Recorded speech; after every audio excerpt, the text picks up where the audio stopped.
Ele lançou o livro Memória em Abismo. A obra mergulha em séculos dessa nossa gente, carregada de humanismo que sangra, chora e ri e sofre com o outro, né? E luta por dias impossíveis. Os personagens Hilda, Valina, Helena, Catarina e a maldade do inescrupuloso Alban, escravocrata sem graça e sem luz, marcam páginas de uma história e suas epifanias. Vamos saber um pouco mais sobre essa obra conversando com o escritor Alex Valadares. Muito bom tê-lo aqui conosco, professor, escritor Alex Valadares. A gente agradece a disponibilidade de falar conosco. Como é que surgiu a ideia da criação desta obra? Muito bom tê-lo aqui, um ótimo dia. Bom dia, Fernando. Como é que vai você? Eu que agradeço a oportunidade de estar presente nesse seu programa, com os ouvintes da Rádio Princesa, e no programa Bom Dia Feira.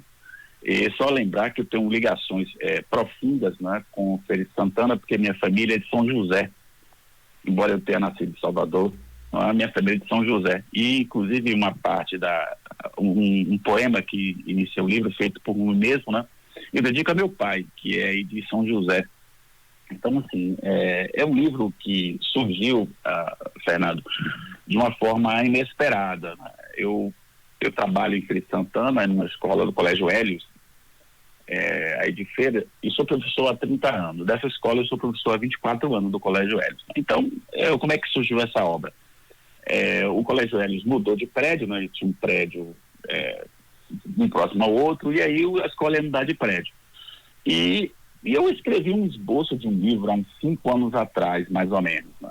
Escrevi um esboço de um livro e disse, olha, um dia eu vou escrever, porque o ser humano tem que escrever um livro, né, antes de morrer. Entendeu? Você tem que ter um filho e escrever um livro.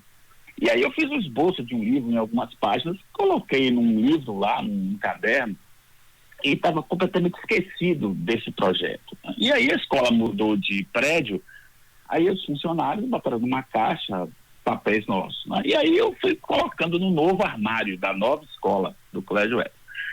Aí quando eu dei por mim, digo, o que é isso aqui? Eu digo, o romance, eu acho que foi mais tempo, entendeu, Fernando? Mais tempo, 7 anos, 8 anos. Eu aqui, o romance, eu digo, vou escrever. E aí em janeiro de 2019, eu me dispus realmente a escrever. Levei mais ou menos 6 meses, o projeto era de 1 ano para escrever e talvez mais ou menos 2 anos para escrever e publicar. E aí eu escrevi em 6 meses, né, de 2019, e no final de 2019 eu fiz as revisões, né, e aí estou aí com esse livro, né, na expectativa que dê certo, né, está dando certo. Mas é um livro que tem muito da minha experiência de escrever. Eu escrevo para artigos para revistas científicas, né, lá no Rio Grande do Sul, na revista Ubra, mas eu nunca tinha realmente depositado minhas energias na ficção. Embora já tenha uma experiência de escrita, mas aí eu resolvi escrever ficção.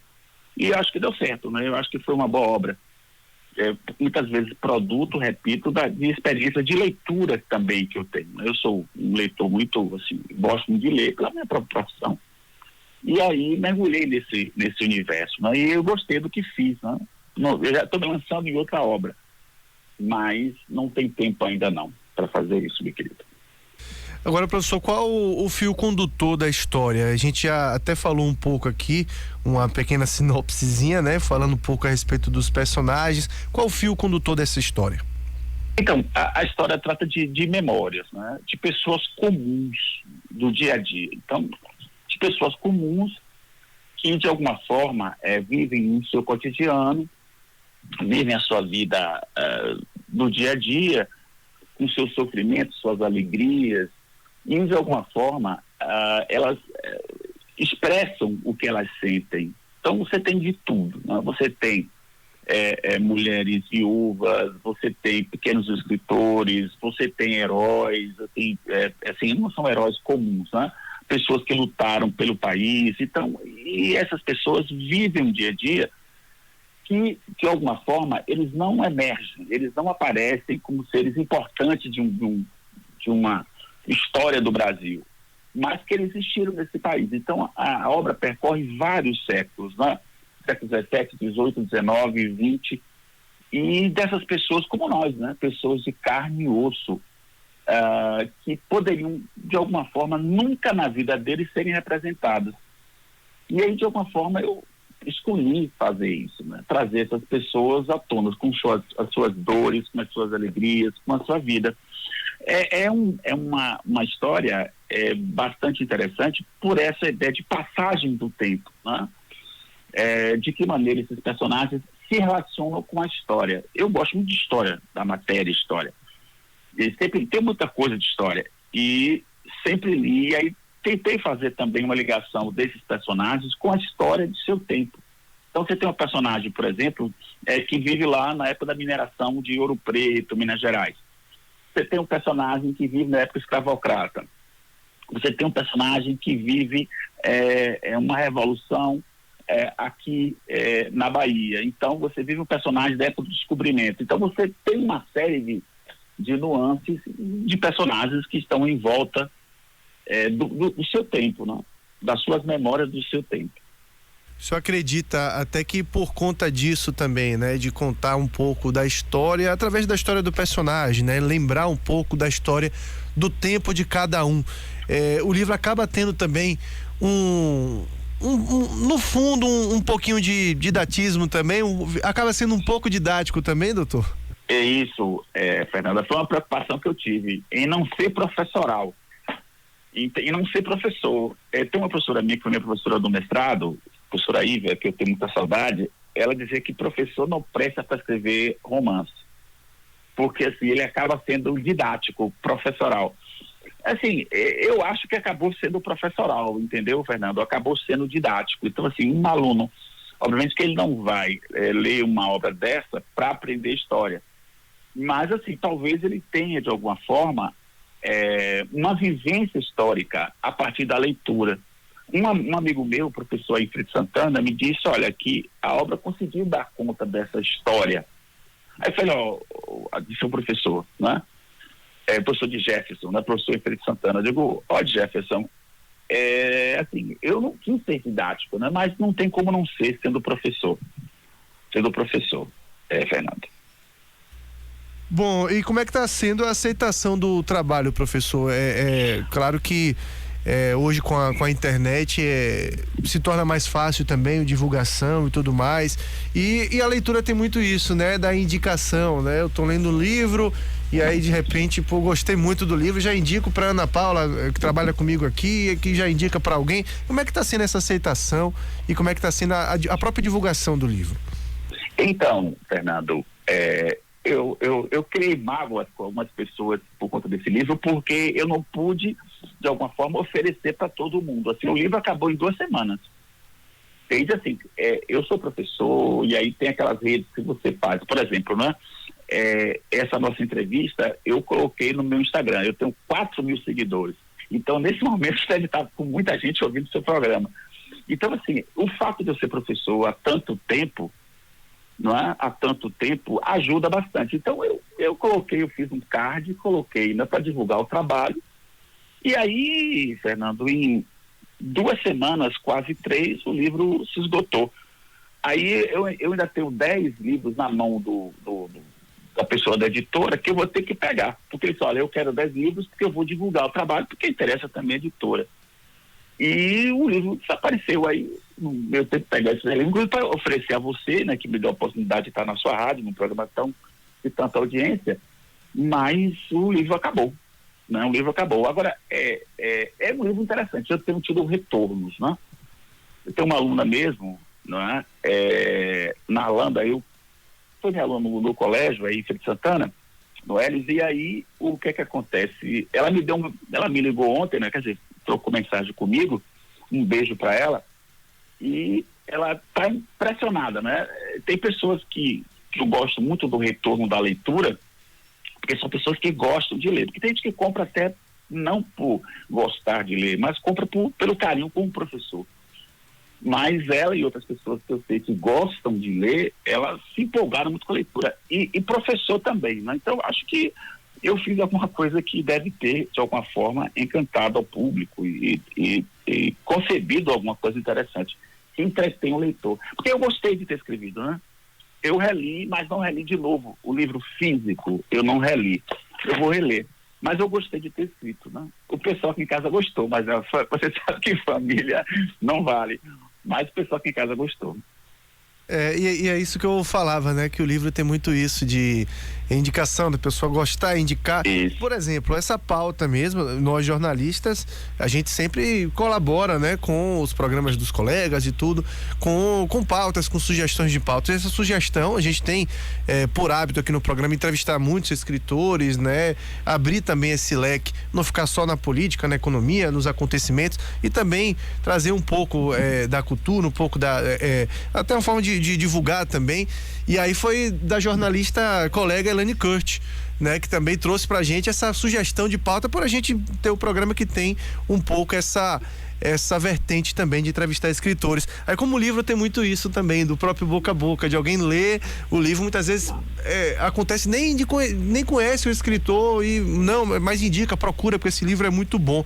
Qual o tamanho do desafio, professor, de lançar um livro, de estar com um livro para apreciação das pessoas, ou até faltando, como é o caso, nesse livro acabou, inclusive, nesse tempo de pandemia? Eu digo isso porque a gente tem até as próprias editoras com uma espécie de recesso mesmo, né? Bem poucos livros estão sendo lançados para as editoras.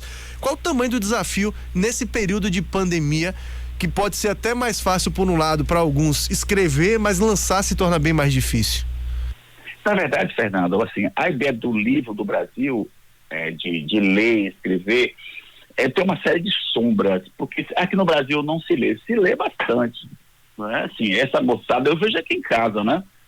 Minha filha fez 13 anos, ela tem uma pequena biblioteca e ela deve ter o quê? Uns 60, 70 livros.